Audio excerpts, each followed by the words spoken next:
Hey, Dean Walker here from Living Resilience and the Poetry of Predicament podcast.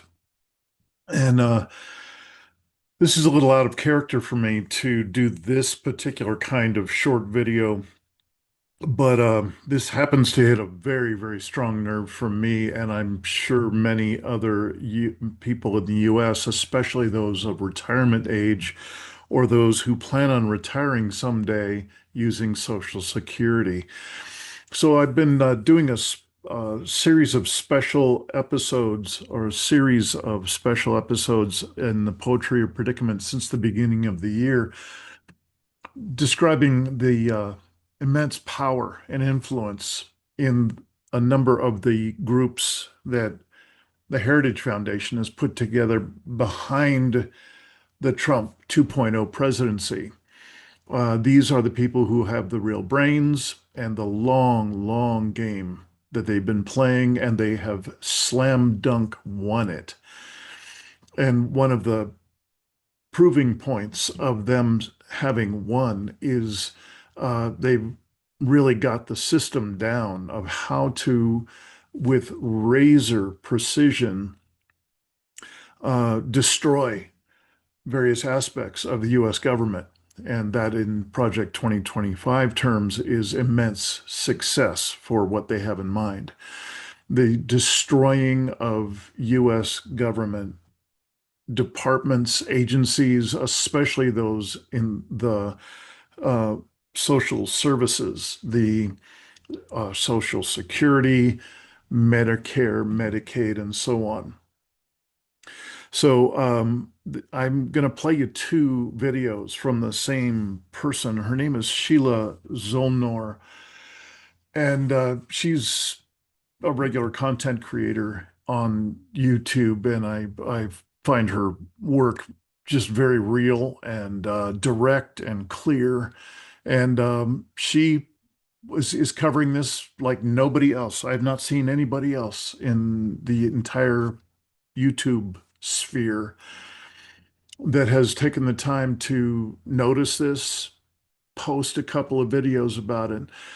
So this first one that I'm going to play for you is the first of two from Sheila, and she just makes the point of the Congress who couldn't get away from Washington fast enough for their recess until September when maybe enough smoke will have cleared that they can somehow come back and not have to deal with Epstein. I don't know what their plan is, but they came back 2 days later. Instead of staying away till September, they came back 2 days later to be addressing a particular piece of legislation that's in process. And their intention is to I'm quite certain that they didn't want any Sheilas in the world to blow the whistle that they were coming back to put this particular piece of legislation, if not in place, at least further and closer to being in place. And this piece of legislation is one which the definition of being an employee versus being an independent contractor is going to be broadened. They really want to broaden it to such an extent that there are no more employees in the USA, that everybody's an independent contractor.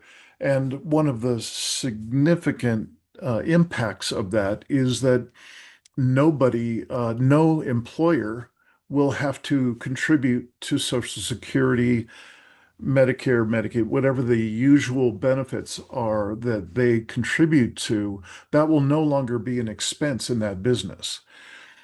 Anybody who's followed how businesses worked and how vicious it's gotten in terms of scalping away benefits from U.S. employees, this will be no surprise. But for most of us, this is a savage acceleration of this Project 2025 plan for the first 6 months, which hopefully you're familiar with what I'm talking about by now. So again, Sheila Zollner will will tell us about that. Uh, Basically, hopefully, for these businesses, they hope to destroy the definition of employee and make us all contractors, and hence be able to not have to spend that money and not have to endorse this social network that is uh, the Social Security benefits system.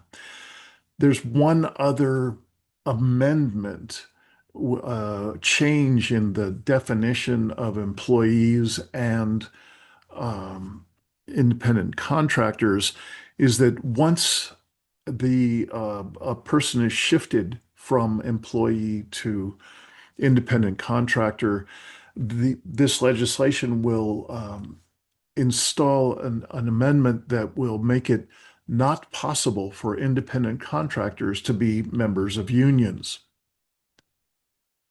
Not possible to be members of unions.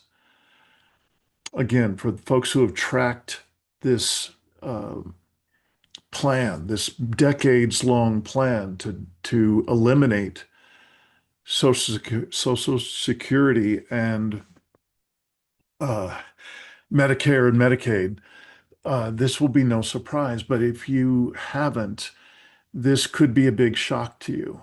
It is, I've been following this for decades. I am not surprised. What does surprise me is how just viciously fast they are making these lethal changes in the labor relations definitions in congressional policy. So this first one is Sheila Zolnur and her speaking about those two changes. So I hope you enjoy them. I hope you learn from them. And you will notice that she's talking about dates that are either just happened a couple of days ago. I'm making this recording on Saturday, July 26th. I'm really clear that if they're going to do this, they've already done it. And so this is not a, gee, we can still make a difference. You will hear Sheila say that because she was posting this a couple of days ago. I'm actually resigned that there is no way to make a difference now before those changes are in place and possibly even voted in. I don't know that. I don't know how quickly they will move. But this is something that I think is important enough that and all of the USA should know about this. All of it should be brought to light, whether they put it into law or not. It just lives for me as something core to what makes the USA uh, a decent place to live. So this is at the core for me. See if it's that way for you, if there's some kind of activism that feels appropriate, if it's notifying your Congress people in your area, um, do what's appropriate. So again, this is the first segment from Sheila Zolnur. I again hope you enjoy and learn. I'm honestly getting tired of this at this point, but we have a problem. Today is July 24th. On July 22nd, Tuesday, Congress said they were in recess because they didn't want to take a vote on the whole Epstein file release thing. But then yesterday, July 23rd, they came back so that they could vote on HR 1319. And that's an amendment to the Fair Labor Standards Act, the purpose of which they claim is to clarify the standard for determining whether an individual is an employee. No one is talking about what this really means. Okay, so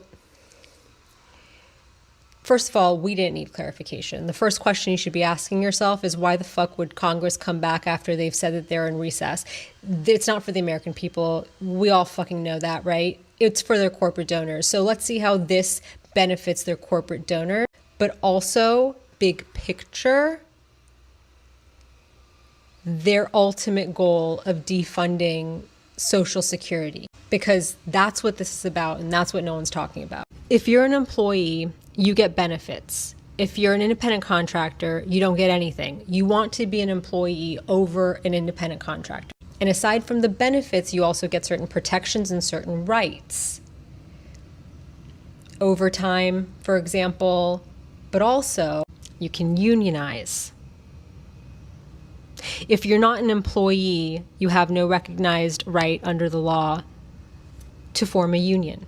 So let me retract. It's not just stripping Social Security, it's also no more unions.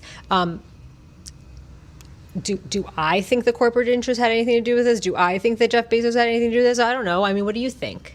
So the goal of this, before this, so as it stands right now, the way that you determine whether or not someone is an employee versus an independent contractor is multifold, right? Like there's like different factors that they can consider, and it's a totality of the circumstances test, right? So it's like, is the position permanent?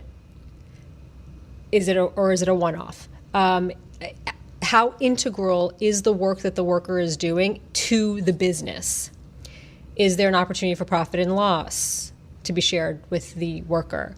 Does the employer dictate how the work is done? There's other factors, but I want to stop there because they've stripped it. They've gutted everything, and now the only factor, if this passes a vote in the House and Senate, is does the employer dictate how the work is done? They're going to package this to you as you have freedom now. All of these people are going to be like, well, I don't care how you get it done. I don't care when you get it done. You can get it done at 9 o'clock at night if you want to. You know, you've got complete control over your destiny. This is not a positive for you, because nothing's going to change for you except for the fact that you're not going to get benefits anymore and you're going to be paying your own fucking taxes, Social Security and Medicare, where your employer was paying half before. And you can't unionize, so there's never going to be a threat of any kind of like... So they're going to frame it as a positive, but their goal is to make as many people as possible independent contractors, okay? How do I know this? Because I looked at the amendments that were proposed at this hearing, and all of them failed. And those amendments were addressing what my suspicions were. So, for example, my suspicion is that they want to make everyone an independent contractor, and my immediate thought was, oh, if it's all going to come down to whether or not the employer is telling you how to do the work, then they're going to say that everyone gets to dictate how they do the work, and the employer only controls that the work is done, right? So they have the ultimate say as to whether or not the person completed the task, whether they completed the objective. So for example, truck driver, I don't care how you get there. I don't care what route you take. I don't care if you stop to go to the bathroom. As long as you get there, the objective is to get there, right? Here's one of the amendments that addresses just that. For purposes of this paragraph, the term details of the way the work is performed does not include the exercise by the worker of discretion that is ordinarily and customarily exercised by an employee in an occupation. Meaning, is it usually within the employee's discretion, the truck driver's discretion to determine how they get there, whether they stop at the bathroom? And this amendment was saying if it's an ordinary discretion thing, then they're still an employee. That was proposed by Ilhan Omar, and it failed by recorded vote 16-19. This confirms, right? Say you're a nurse. I need you to take blood. Now you're an independent contractor, because I'm not going to tell you which vein to pick. Picking which vein is part of the ordinary discretion bit. But now the fact that they voted no on that clarification, that amendment to this bill, tells me that they're saying that no. Ordinary discretion means you're an independent contractor. FedEx and UPS, that's a big one, right? UPS is embroiled currently in negotiations with the union, right? I don't care what route you take.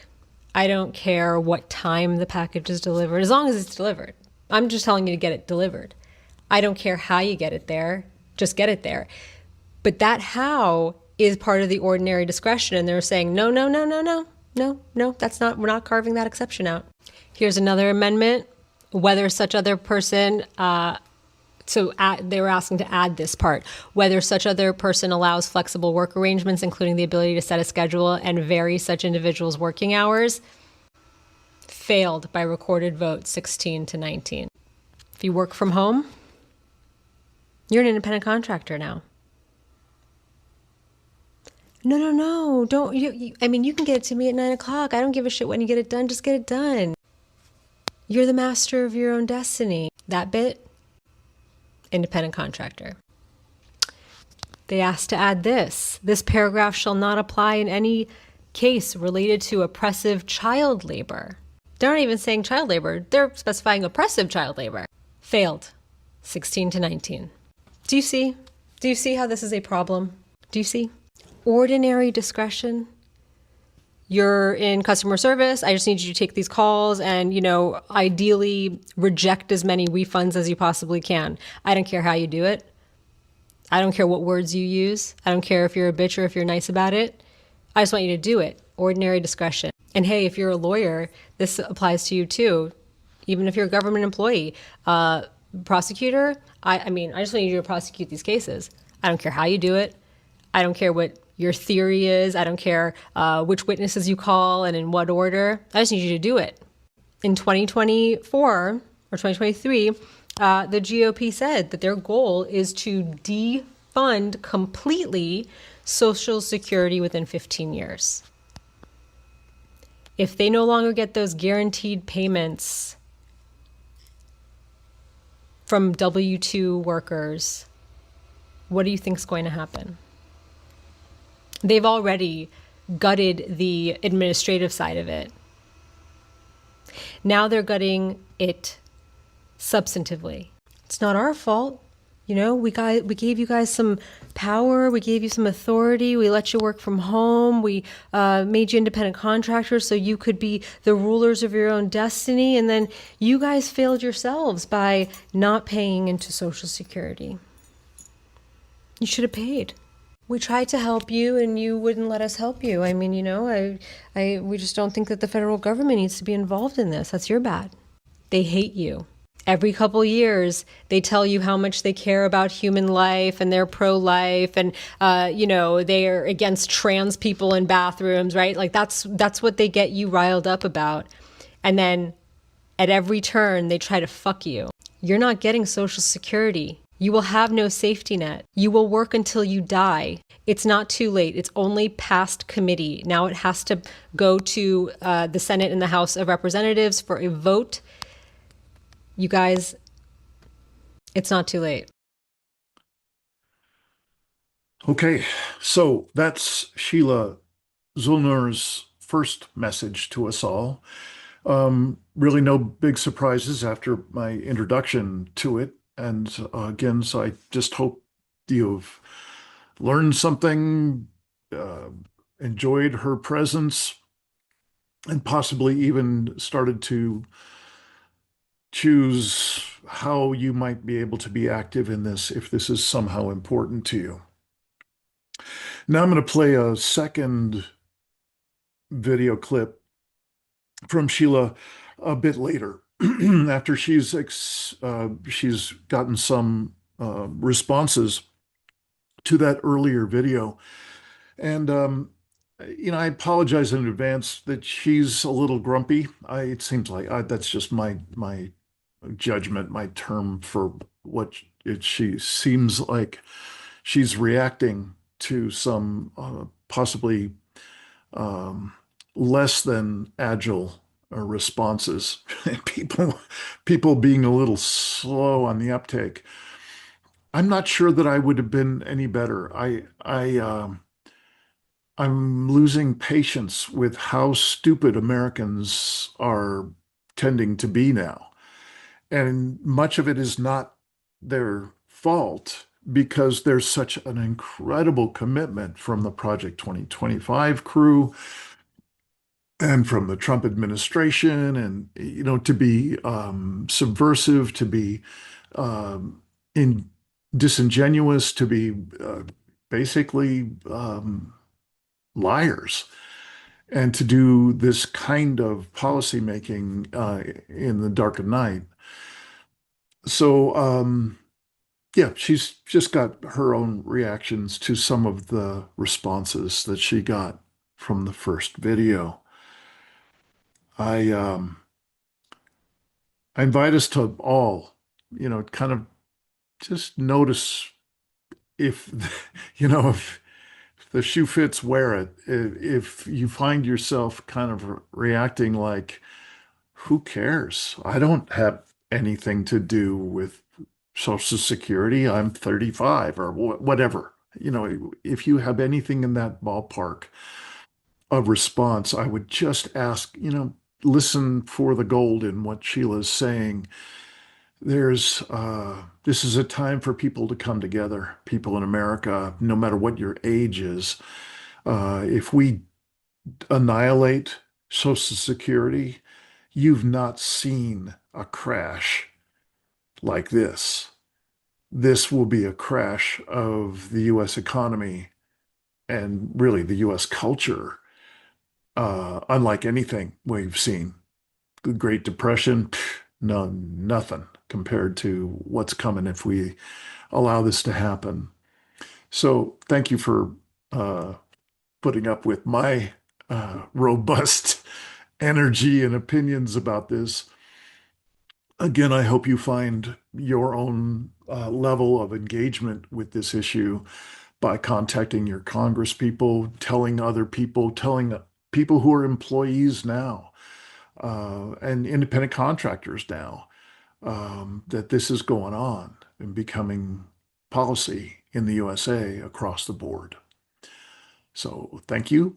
And now for Sheila Zonor's response clip. I'm just going to leave this comment here because everyone needs to read it, but I want to address something else. There's been a number of people who've said things like, well, I'm not relying on Social Security. Good for you. I'm not relying on Social Security either. But what do you think is going to happen to the people who are relying on Social Security? What do you think is going to happen?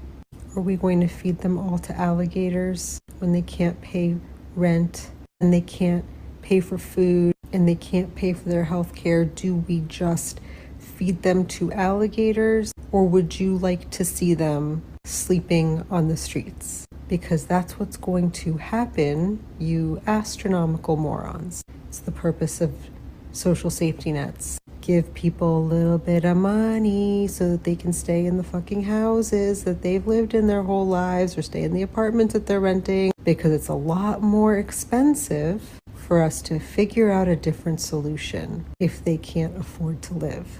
So you might not be relying on Social Security for your own retirement, but the people who are relying on Social Security for their retirement, or really for any other benefits, will be left with no other choice. The problem is ours now or later. Stop being so short-sighted and self-centered. Read this. Goodbye.